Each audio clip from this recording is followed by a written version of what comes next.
عزو سلام تنابزحكم زغوركم دعزبتي كما يتقولون اللهم ربع سران كلتن طرقه ترسل لو زيناو مسنادو حيتنا لكم قريبنا لنا نمكت لكم بخبرز قدم يرمياس قبر العلي بقدامنت ارئستاتو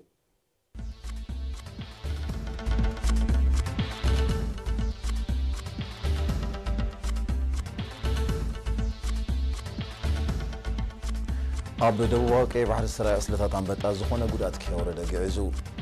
ماكلاي بيت صحفه بوليس ارترا غمغم نتفتاتو اكايدو اب نوزبا فروكنتا تريتنا هافتي غراب صبو كم زلو تحبيرو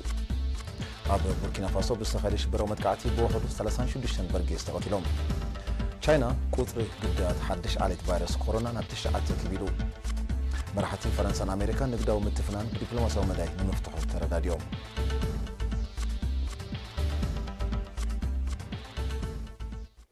اب زرزراتو بإسران حدن طري كاب راس تارماك ساب أبو كيلوما أب سزرقحة وسون كابيتات زوبا دبوك أي بحري سرعية كاب إثيوبيا سجرة أسلتات أنبتا زخنا قدرات كيورده نبحر جزء كم زخده وكيل إيران حبيرو أقدمو كاب إثيوبيا زتبجسة نايجرا بانبتا كاب 10 تخلتك ساب 10 شدش حدار أب زوبا دبوب نوزان زوباتات ترونا سنعفة عد غيح ما عين سجنيتن ناي مدرب بدا أنبت أدما كاب 10 تشعتك ساب إسران كلتن حدار أب زوبا سميناوي كي بحري نوزان زوباتات جيندا باز عن فورن كم ترى بلعل وحدة مويا وحرشان من محدرات حزبن أولاد حالتات مكل خالدما أب حصير وان أب تحت قطر كم زاتو يذكر إيرترا سجات وراران بتا أب زلو زوباس لا تركب تريوان بتان ببزحن صفحاتن ببعمتو زفلالة كوان تخونه منستر حرشا كاب وفري مكل خال أقواريتو كم زي فلت ناي لوم زبن كرامات بحر دما نمر بحن بتان كالوت بالعاتن متشو كنا تسلز فترة مستي كاب إثيوبيا استبقس تدميرو درم مخاته كم زحته تيفلت أب زوبا سميناوي كي بحري كم أبنت أب أمهميمت قرات قلبوب شعب وغيرون فورن نقطات بمدكان نتناي مكل خال وفري سلسل كم زلو زاقيت بستخايد أمام دما سجاجة أنبتا كاب مريت كينا فرن مقوز عروس لستخاله زراتي مجهج أنا هبت قربن كم زدحانة كفلت تخايد الله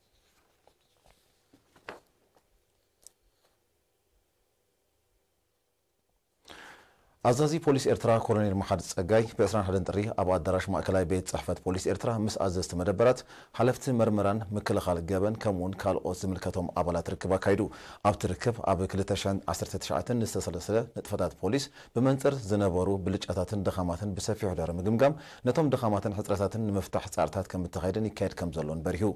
حلفتن ترى أبلاتن بوهد سرح جبنن حدقان مكل خال بتقدس نتكسرحو أبت أخيبه مزخاخر قريبو كولونيل محمد سقاي أب موداتا أب زحلف عمت بستفرالي مهنا زي تتكبروا مدبات أب زعمت زي كتكبروا منتي نفسه كف أبال بتوفى نتكسرح تمحتينو أب تركب أستات 250 حلفت مدبرات ترخيبهم نيرهم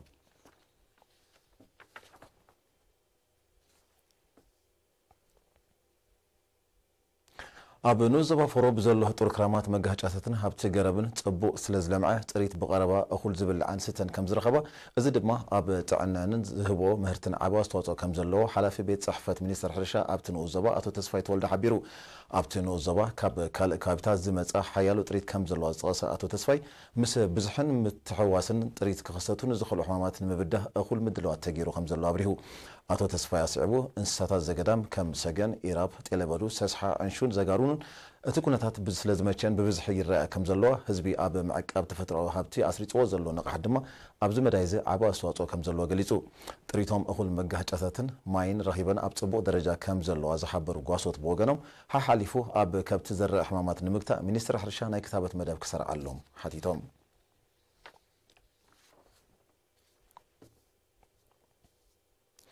أب من محدار كبابي قدم لحزين فاحلن زركب عرتات أب مأكلاي بوتا نخطر نفا بالسخايدة قوسقوسات نبرتي برا ديمان ايرورين محبرة وأقلوتات بقربا كرخبولو أب زخول بوتا كم تترنفو أم محدار نوزبا فورو أتو عثمان عرفا قليتو نيرينا أب زهبو حبريتا أتو عثمان زي تترنفا هزبي تتك أمن مسارتها محبر أقلوتات كخون سلازيكل مترنف عرتات نايك قدام نتواهبو يسرحلو كم زلو بمتكاس درو كل 244 سدرا بيتات برا ديمان ايرورين أب مأكلاي بوتا تترنفهم تتك أمتي مسارتها محبر ማሕበር ኣገልግሎታት ከም ዝኾኑ ይስራሓሉ ከም ዘሎ ኣረዲዩ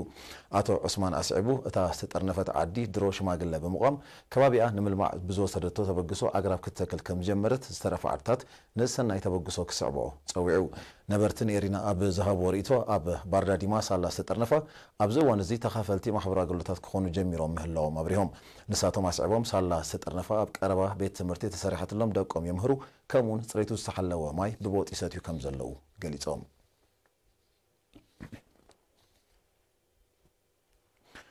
ፖሊስ ንዞባ ፍዓበት ኣብ 2019 ምስ ናይ 2018 ብምንጻር ተሪኦ ገበናት ብ7 ሚታዊት ምጣሓስ ሕጊ ትራፊክ ብ18 ሚታዊት ሓደጋ ትራፊክ ድማ ብ10 ሚታዊት ከም ዝነኪ ኣፍሊጡ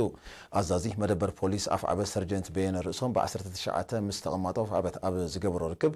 እቲ ኣብ ተሪኦ ገበናት ምጣሓስ ሕጊ ትራፊክን ሓደጋ ትራፊክን ተመዝጊቡ ዘሎ ምንካይ ዘተባብዕ እኳ እንተኾነ በደላት ግን ብኣንጻሩ ብ13 ሚታዊት ምውሳኹ ኣቓልቦ ዘድልዮ ምዃኑ ምጥቃስ ሕብረተሰብ ብሓፈሻ ወለድ ድማ ብፍላይ ደቆም ብግቡእ ክከታተሉ ተላቢዩ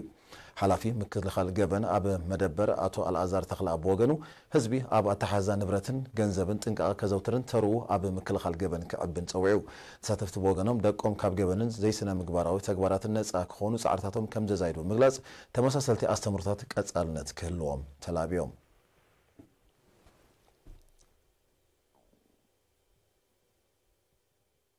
ቀፂሉ ዝቐርብ ኣህጉራዊ ዜናታት እዩ ንምክትታልኩም ደጊመ ብኽብሪ ዕድም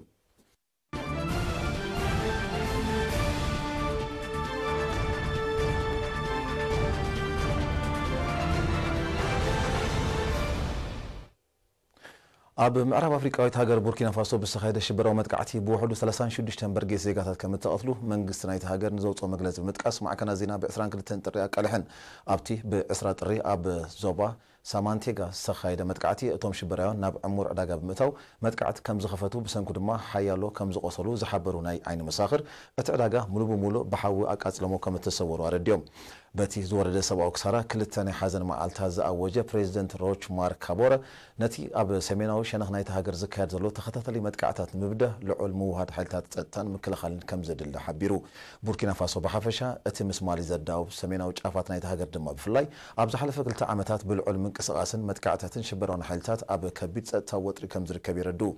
ኣብ ዞባ ሳሕል ንዝንቀሳቐሱ ሽበራውያን ሓይልታት ንምድምሳስ ሃገራት ናይቲ ዞባ ዘበገሶ ወተሃደራዊ ልፍንታዊ ሓይሊ ዛጊት ዘምፅኦ ፍረ ከም ዘየለ ይግለጽ ፈረንሳ ኣስታት 5,000 ኣጋር ሰራዊትን ድሩዓት መካይንን ኣሜሪካ ድማ ኣብ ኒጀር ካብ ሰደኮነ 2 ማዓስከራት ሰብ ኣልቦ ነፈርቲ ናይ ኣየር ደገፍ የካየዳ እኳ እንተለዋ ምንቅስቓስ ሽበራውያን ሓይልታት ኣብ ዞባ ሳሕል ግን ልዕሊ ዝኾነ እዋን ዛይዱ ምህላው እዩ ዝሕበር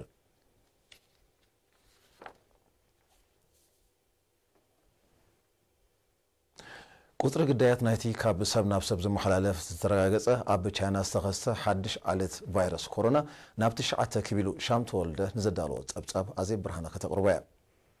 قطر نايتهم ኣብ ቻይና ተኸሲቱ ብዘሎ ሓድሽ ዓሌት ቫይረስ ዝሞቱ ናብ 9 ክብ ከም ዝበለ ቁጥሪ በቲ ሕማም ተለኺፎም ኣብ ትካላት ጥዕና ተዓቂቦም ዝርከቡ ድማ ልዕሊ 400 ከም ዝበፅሐ ሰመዚ ጥዕና ሃገር ብ22 ጥሪ ኣብ ዘውፅኦም መግለፂ ኣፍሊጦም በዘካዚ ምስቶም በቲ ሕማም ዝተለኽፉ ጥቡቕ ዝምድና ዝነበሮም ልዕሊ 2000 ሰባት ኣብ ውሸባ ከም ዝርከቡ ኣብ ውሸባ ፀንሑ 700 ድማ ድሕሪ ዝተገብረሎም ምክትታል ካብ መልከፍቲ ነፃ ኮይኖም ብምርካቦም ከም ተለቐቑ እቶም ሰመዚ ሓቢሮም ኣብቲ ቫይረስ ዘስዕቡ ሕማማትን ዘርእዮ ምልክታትን ፀንሐ ኣፍልጦ ዓቢ ምህላው ዝሕብሩ ሰመዚ ጥዕና ቻይና ተወሳኺ ሰብኣዊ ክሳራ ኬስ ዓቢ ኣብ ትሕቲ ቁፅፅር ንምዓሉ ተኽእሎታት ከም ዘለዎ ኣረዲኦም እዚ ብ2019 ኤንሲኦ 5 ዝብል ስያመ ተዋሂብዎ ዘሎን ካብ ሰብ ናብ ሰብ ዝመሓላለፍን ዓሌት ቫይረስ ኮሮና ንፈለማ እዋን ኣብቲ 11 ሚልዮን ህዝቢ ዝቕመጣ ከተማ ውሃን ኣብ ዝርከብ ዕዳጋ እንስሳታት ባሕርን ዘገዳምን ከም ተራእዩ ዝግለጽ እቲ ቫይረስ ናይ ምስትንፋስ ፀገማት ብርቱዕ ረስንን ሰዓልን ዘጠቓልል ምልክታት ከም ዘለዎ ይዝሕበር ዘሎ በቲ ሕማም ካብ ቻይና ወፂኡ ኣብ ታይላንድ 2 ኣብ ደቡብ ኮርያን ጃፓንን ድማ ሓደ ሰባት ከም ተለኽፉ ውድብ ጥዕና ዓለም ኣፍሊጡ كيلاتات تعنا بزعوات حمام زنبرم أفلتو كاب علت ناب علت إننا زايدن نيم كتالين مقطعين سرحت إن حيلنا بزمت قالوا زل أوانجن قدر قدات إننا زايدك مت مخاني ودب تعنا عالم زمت ጀነቲካዊ ኣቃውማ ናይቲ ቫይረስን ዝተለኽፈ ሰብ ዘርእዮም ምልክታትን ልክዕ ነቲ ኣብ ፈለማ 2000 ዓመተ ምህረት ኣብ ሰፊሕ ክፋል ኣህጉር ኤስያ ተኸሲቱ ዝነበረን ህይወት ልዕሊ 774 ሰባት ዝቐዘፈን ሳርስ ከም ዝመሳሰል ክኢላታት ተዓውዲ ይገልጹ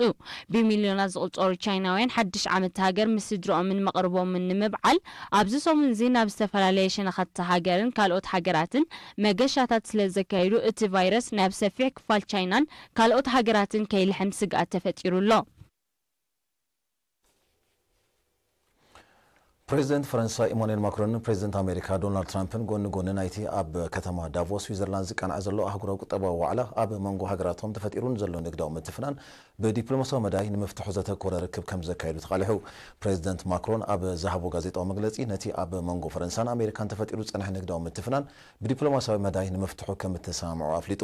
ብመሰረት ኣብ መንጎ ክልቲኦም መራሕቲ ዝተበጽሐ ምርዳእ ፈረንሳ ኣብ ሓምለ 2019 ዘተኣታተወቶ ግብሪ ዲጂታላዊ ኣገልግሎት ክሳብ መወዳእታ 2020 ከተወንዝፎ መምሕዳር ፕሬዚደንት ትራምፕ ድማ ነቲ ኣብ ልዕሊ እታው ሻምፓኝ ናይ ኢድ ቦርሳ ደቂ ኣንስትዮን ካልእ ፍርያት ፈረንሳን ዝኾነ ንብረትን ከጽንዖ ወጢኑ ዘሎ ወሳኽ ቀረጽ ከወንዝፎ እዩ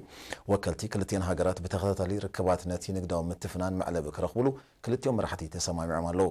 መምሕዳር ፕሬዚደንት ትራምፕ ሃገራት ኤውሮጳ ምስ ሃገሩ ኣብ ዘካይድዎ ንግዳዊ ልውውጥ ዘይግቡእን ዓማፅን ምዃኑ ዝገለጹ ነጥብታት ንምምሕያሽ ኣብ ዘኽእል ሓድሽ ሰምዕ ምስ ዘይብጻሕ ኣብ ልዕሊ እታው ፍርያት ሃገራት ኤውሮጳ ወሳኽ ቀረጽ እታው ክውስን ምዃኑ ገሊጹ ዘሎ ሓደ ካብቲ ብኣሜሪካ ቀሪቡ ዘሎ ሕቶ ንትካል መፍረ ነፈርቲ ኤርባስ ዝግበር ድጎማ ምዃኑ ኪላታት ይሕብሩ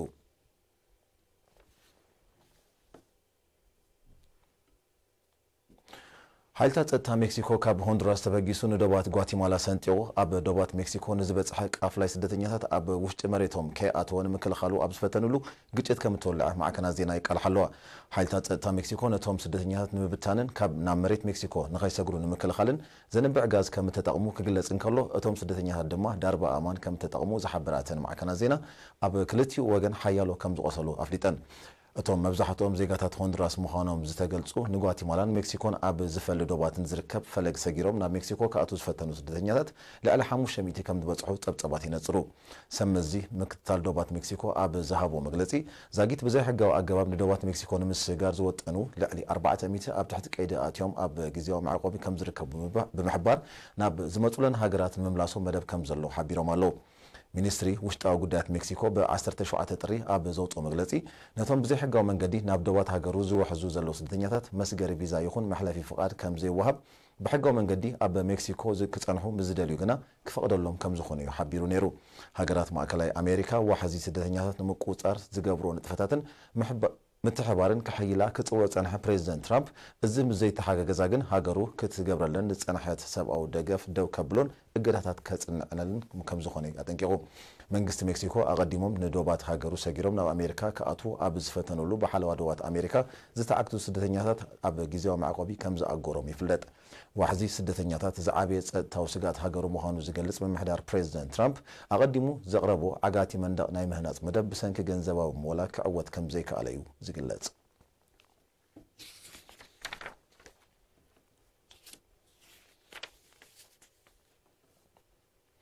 ደቡብ ኮርያ ካብ 2009 ኣትሒዛ ቀርሰና መራኽብ ንምቅላስ ኣብ ገማግም ባሕሪ ቀርኒ ኣፍሪቃን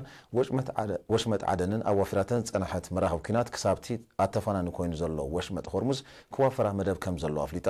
ደቡብ ኮርያ ነዚ ስጉምቲ እዚ ትወስድ ዘላ በቲ ወሽመጥ ናይ ዝካየድ ሰደድ ነዳዲ ጸጥታ ንምሓስ እጃማ ከተበርክት ብኣሜሪካ ንዝቐረበላ ሕቶ ብምቕባል እዩ ኣብ ዝሓለፈ ዓመት ኣብ ልዕሊ በቲ ወሽመጥ ዝሓልፋ ዝነበረ ነዳዲ ጸዓና መራኽብን ሓደ ካብ ቀንዲ መጻረዩ ነዳዲ ስዑድያን ድሕሪ ዝተፈጸመ መጥቃዕታት ኣሜሪካ መሻረታ ዝኾነ ሃገራት ጸጥታ ናይቲ ስትራቴጂካዊ መስመር ነዳዲ ንምውሓስ ወታደራዊ ኣፍሪካ ካይዳ ምጽዋዓ ይዝከር መንግስቲ ደቡብ ኮርያ ብዛዕባ እዚ ኣብ ዘውፅኦ መግለጺ እቲ ውሳነ ግዜያዊ ምዃኑ ምጥቃስ ምውፋር መራኸብ ኩናት ክሳብ ወሽመጥ ሆርሙዝ ውሕዝነት ዜጋታትን መራኸብን ደቡብ ኮርያ ኣብ ምርጋጽ ኣገዳሲ ምዃኑ ሓቢሩ ኣሎ ይኹን እምበር ሓይሊ ባሕሪ ሃገሩ ምስ ካልኦት ኣብቲ ከባቢ ተመሳሳሊ ንጥፈታት ዘካይዳ ዘለዎ ሃገራት ተላፊኑ ዝወስዶ ስጉምቲ ከምዘየለ መንግስቲ ደቡብ ኮርያ ኣፍሊጡ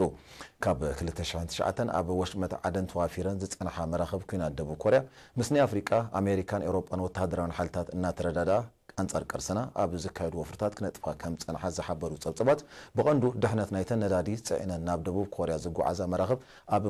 موحاس توافيرو مصنحو صبصبات ينصرو أب عالمنا بأتاو ندادي أب 5 درجة تسرع دبوب كوريا كابتن عند عماويل كوبانياتات ندادي إيران كم زخنت يزغلص يخون امبر أمريكا أب لعلي إيران كتصنعو بصنح تدررابي أجراتات تقيدا أب ورح جنبوت 2019 أتحزا كاب إيران تعدقوز نبرت ندادي كم زقوازرتو صبصبات يردو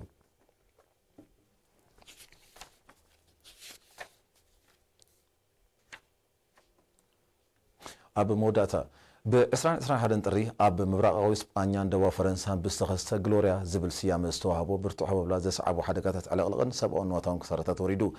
أتي أستات 215 كيلومتر أب ساعات بزحم بنفاسن برتو زنابن ناب وسناسن ماكلاي بحر اسبانيا زبصح حببلان دسعبو حدقاتاتن بوحدو 4 سبات كم زموتن حيالو كالوت كم زقصلون تغليصو أتي بحراو حدقا بزفترو سيغا دما كابنا بن مبرقاوي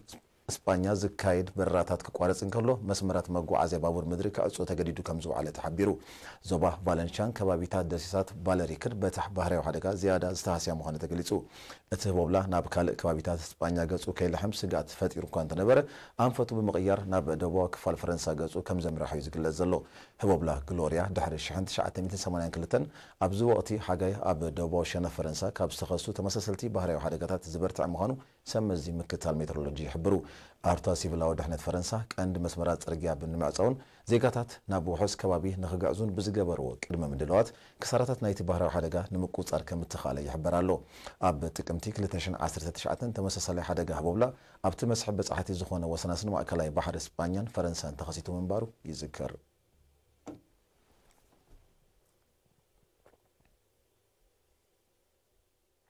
زي خبركم تعزفتي زينة أبزي فتصم بروح معلتي